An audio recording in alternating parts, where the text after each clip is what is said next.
네, 여러분들 어떻게 신나게 잘 따라 불러보셨나요? 제가 어제부터 몇 번을 연습했는데 연습을 하지 않으면 따라할 수 없더라고요. 여러분도 혹시 선생님께 미리 받으면 꼭 챈트 먼저 한번 연습해 보길 바래요. 자, 오늘 설교 제목을 한번 같이 외쳐볼게요. 시작! 하나님의 선택. 네, 오늘 설교 본문 말씀은요 조금 길어요. 사무엘상 16장 1절에서 13절까지 말씀 번갈아 가면서 읽어보도록 하겠습니다. 제가 사무엘상 16장 1절을 여러분들이 2절을 그리고 13절은 나중에 같이 읽도록 하겠습니다. 여호와께서 사무엘에게 이르시되 내가 이미 사울을 버려 이스라엘 왕이 되지 못하게 하였거늘 내가 그를 위하여 언제까지 슬퍼하겠느냐. 너는 뿔에 기름을 채워 가지고 가라. 내가 너를 베들레헴 사람 이새에게로 보내리니 이는 내가 그의 아들 중에서 한 왕을 보았느니라 하시는지라. 사무엘이 이르되 내가 어찌 갈 수 있으리이까. 사울이 들으면 나를 죽이리이다 하니 여호와께서 이르시되 너는 암송아지를 끌고 가서 말하기를 내가 여호와께 제사를 드리러 왔다 하고 이새를 제사에 청하라. 내가 내게 행할 일을 가르치리니 내가 내게 알게 하는 자에게 나를 위하여 기름을 부을지니라. 사무엘이 여호와의 말씀대로 행하여 베들레헴에 이르매 성읍 장로들이 떨며 그를 영접하여 이르되 평강을 위하여 오시나이까. 이르되 평강을 위함이니라. 내가 여호와께 제사하러 왔으니 스스로 성결하게 하고 와서 나와 함께 제사하자 하고 이새와 그의 아들들을 성결하게 하고 제사에 청하니라. 그들이 오매 사무엘이 엘리압을 보고 마음에 이르기를 여호와의 기름 부으실 자가 과연 주님 앞에 있도다 하였더니 여호와께서 사무엘에게 이르시되 그의 용모와 키를 보지 말라. 내가 이미 그를 버렸노라. 내가 보는 것은 사람과 같지 아니하니 사람은 외모를 보거니와 나 여호와는 중심을 보느니라 하시더라. 이새가 아비나답을 불러 사무엘 앞을 지나가게 하매 사무엘이 이르되 이도 여호와께서 택하지 아니하셨느니라 하니 이새가 산마로 지나게 하매 사무엘이 이르되 이도 여호와께서 택하지 아니하셨느니라 하니라. 이새가 그의 아들 7을 다 사무엘 앞으로 지나가게 하나 사무엘이 이새에게 이르되 여호와께서 이들을 택하지 아니하셨느니라 하고 또 사무엘이 이새에게 이르되 내 아들들이 다 여기 있느냐. 이새가 이르되 아직 막내가 남았는데 그는 양을 지키나이다. 사무엘이 이새에게 이르되 사람을 보내어 그를 데려오라. 그가 여기 오기까지는 우리가 식사 자리에 앉지 아니하겠노라. 이에 사람을 보내어 그를 데려오매 그의 빛이 붉고 눈이 빼어나고 얼굴이 아름답더라. 여호와께서 이르시되 이가 그니 일어나 기름을 부으라 하시는지라. 13절 함께 읽겠습니다. 사무엘이 기름 뿔병을 가져다가 그의 형제 중에서 그에게 부었더니 이날 이후로 다윗이 여호와의 영에게 크게 감동되니라. 사무엘이 떠나서 라마로 가니라. 아멘. 네. 여러분 한번 광고를 떠올려 보세요. 여러분 좋아하는 광고 어떤 광고가 있는지 모르겠는데 한번 떠올려 보면 우리 특징들이 있어요. 유명한 제품을 소개할 때 그 옆에 꼭 누가 있는지 알아요? 아주 유명한 연예인들이 항상 뒤따라 나오죠. 근데 이 연예인들은 대부분 비슷해요. 피부가 하얗고요, 날씬하고요, 키도 막 크고요. 이렇게. 그래서 마치 우리가 광고에서 판매하는 이 제품을 사게 되면은 마치 우리도 이런 연예인과 같이 되지 않을까 이런 착각을 불러일으키기도 하죠.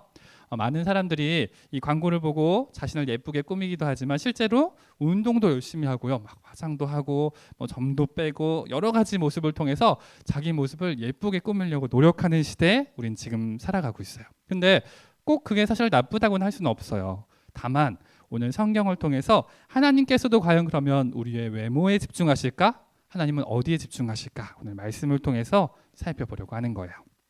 자, 우리 지난 시간에 이어서 사무엘의 이야기, 사울의 이야기를 살펴보려고 해요.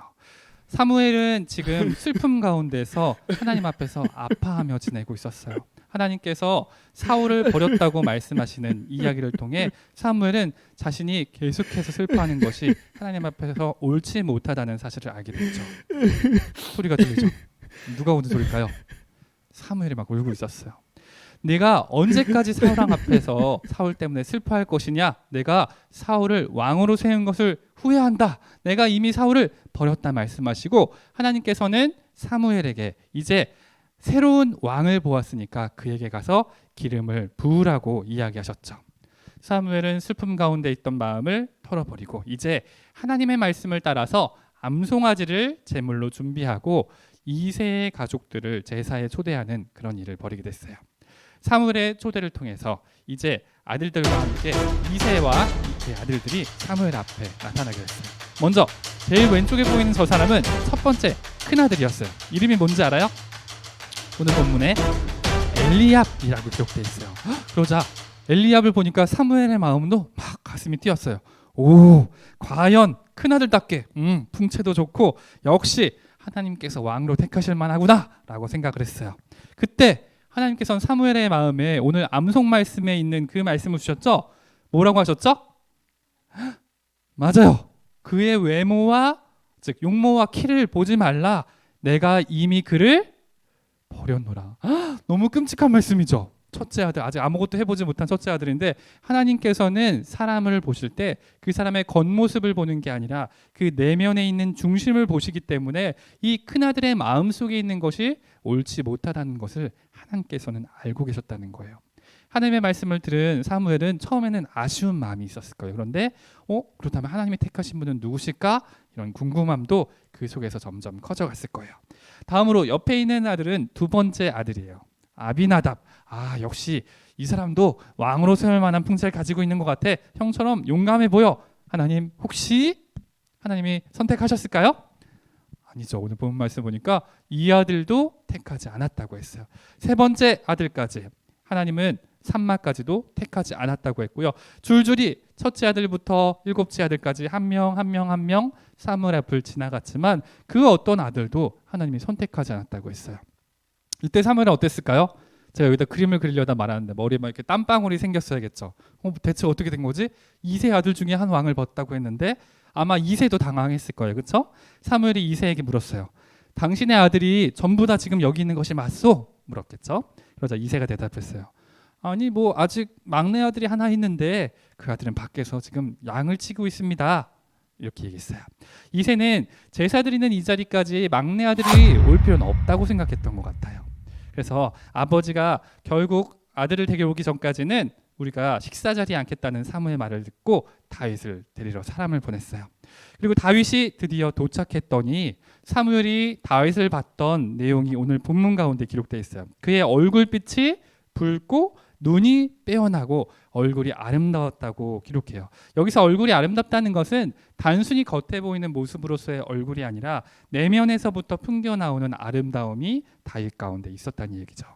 다윗이 사무엘 앞으로 나아갔을 때 하나님이 드디어 말씀하셨어요. 이가 그니 일어나 그에게 기름을 부어라 라고 말이죠. 사무엘은 하나님의 말씀을 듣고 기름 부을 병을 가져다가 다윗에게 이렇게 기름을 부었어요. 그러자 그날 이후로 다윗은 하나님의 영에 크게 감동되었죠. 이후에 사무엘은 아무런 말도 남기지 않고요. 다윗을 떠나서 라마로 돌아가게 됐어요. 이 기름 부음 사건은 하나님의 말씀을 따라서 조용히 끝난 것 같지만 사실 이것은 다윗의 이야기에 있어서 시작과 다름없어요. 이제부터는 하나님께서 다윗과 함께 계실 것이고 이제부터 하나님께서 다윗을 통해 이스라엘을 이끄실 것이라는 것을 이제 보여주신 것이었죠. 기름 부음을 받고 장차 왕이 될 것을 알게 된 다윗은 그 마음이 어땠을까요? 성경에는 정확하게 기록하고 있지 않아요. 하지만 하나님께서는 다윗의 인생 전체를 통해서 이제 조금씩 다윗을 다듬어가고 훈련시키고 빚어나가기 시작한 거예요. 우리 친구들, 하나님은 왜 왕이었던 사울을 버리고 새로 다윗을 왕으로 뽑게 됐을까요? 그 이유가 뭘까요? 바로 하나님께서는 다윗의 마음의 중심을 보셨기 때문이에요. 사무엘상 16장 7절 오늘 우리가 읽었는데요. 여기 하반절 말씀인데 같이 한번 읽어볼게요. 시작. 사람은 외모를 보거니와 나 여호와는 중심을 보느니라. 네. 하나님께서 사람의 무엇을 보신다고요? 중심. 우리 중심이라고 하니까 좀 어렵게 느껴질 수도 있는데 중심은 바로 우리의 마음을 말해요. 하나님께서는 우리의 마음을 중요하게 여긴다. 외모보다 우리의 마음을 중요하게 여긴다라고 이야기하는 거예요. 지금 여러분 여기 나와서 예배드리는 친구들 물론 있지만 방송을 통해서 예배를 드리는 친구들 아마 예배를 드리는 가운데 우리의 마음이 진짜 예배에 집중하고 있나? 아니면 잠깐 예배도 드렸다가 딴 데도 갔다가 이것도 신경 썼다가 저것도 치웠다가 왔다 갔다 하면서 지금 예배를 드리고 있지 않나? 우리 마음을 하나님께서 보신다는 사실을 꼭 기억했으면 좋겠어요. 다윗이 정말 하나님의 마음에 쏙 들 수 있었던 것은 다윗의 마음의 중심이 하나님만 향해 있었기 때문이에요. 사람들이 생각하는 것처럼 다윗은 키가 크지 않았을지도 몰라요. 늠름하고 남자답지 않았을지도 몰라요. 그런데 중요한 것은 그 마음이 하나님을 향해 더 크게 자라고 있었다는 거예요. 우리가 다윗의 마음을 성경 가운데서도 확인할 수 있어요. 혹시 성경 중에서 여러분 시편 들어봤죠? 시편이 총 몇 편까지 있는 줄 알아요? 시편 굉장히 많은데 150편이나 되는 시편이 있는데 그 중에 다윗이라는 표제어 제목에 다윗이 들어간 시편이 몇 편이 있냐면 자그마치 73편이에요. 나머지 시는 그럼 다윗과 상관없을까요? 나머지 시 중에 고라 자손의 시, 에단의 시, 이런 여러 가지 아삽의 시, 사실은 다윗이 다 찬양 관리자로 임명했던 사람. 한마디로 말해서 시편 150편 전체는 다 하나님에 대한 다윗의 노래랑 관련된 시인 거예요. 근데 그 가운데 보면은 다윗은 하나님과 조금이라도 더 가까워지기 위해서 얼마나 발버둥을 했는지 이 시편이 구구절절하게 다 노래하고 있어요. 안타깝고 힘들 때 하나님을 찾고, 기쁘고 즐거울 때 하나님을 찾고, 속상할 때 하나님을 찾고, 원망스러울 때 하나님을 찾고, 모든 상황 가운데 다 하나님을 찾는 게 바로 이 시편에 기록되어 있는 노래인 것이죠. 심지어 다윗은 자기가 죽음의 위협에 쫓기는 상황 가운데도 하나님을 찬양합니다. 하나님 높임 받으소서, 이렇게 찬양했던 것이 시편에 나와 있어요. 여러분, 우리도 다윗처럼 어떻게 해야 하나님 마음에 쏙 드는 사람이 될 수 있을까요? 우리의 마음. 그것은 우리가 지금 겉모습에 치중하고 다른 여러 가지 환경을 신경 쓰는 것이 아니라 내가 진짜 내 마음으로 하나님을 의지하는 것, 그리고 내 진짜 마음으로 하나님께 기도로 나아가는 것, 이게 아마 우리의 마음을 하나님께서 보시는데 가장 깊은 일이 아닐까 생각이 들어요. 그리고 친구들 그거 알고 있나요? 정말 하나님 앞에 선 사람들 있잖아요. 얼굴 딱 보잖아요. 얼굴이 막 이렇게 새하얗고요, 반짝반짝 빛나는 거 느껴요. 우리 찬양하시는 선생님도 그렇고 우리 부장님도 그렇고 얼굴 보면 환하고 이렇게 항상 웃고 있죠. 항상 행복해 보이고. 이유가 뭐냐면 하나님과 늘 가까이 하려고 노력하기 때문에. 그래서 여러분이 마음속까지 꿰뚫어보는 하나님을 우리가 생각할 때 우리의 마음을 하나님께 드리는 저와 여러분들 될 수 있길 소망합니다. 마지막으로 우리 함께 외치고 마무리하도록 할게요. 시작. 하나님의 선택은 내 중심입니다. 이번 주도 다윗처럼 하나님만 의지하고 우리 마음을 잘 바꾸는 친구들 되길 소망합니다. 두 손 모으고 눈 감고 기도하겠습니다.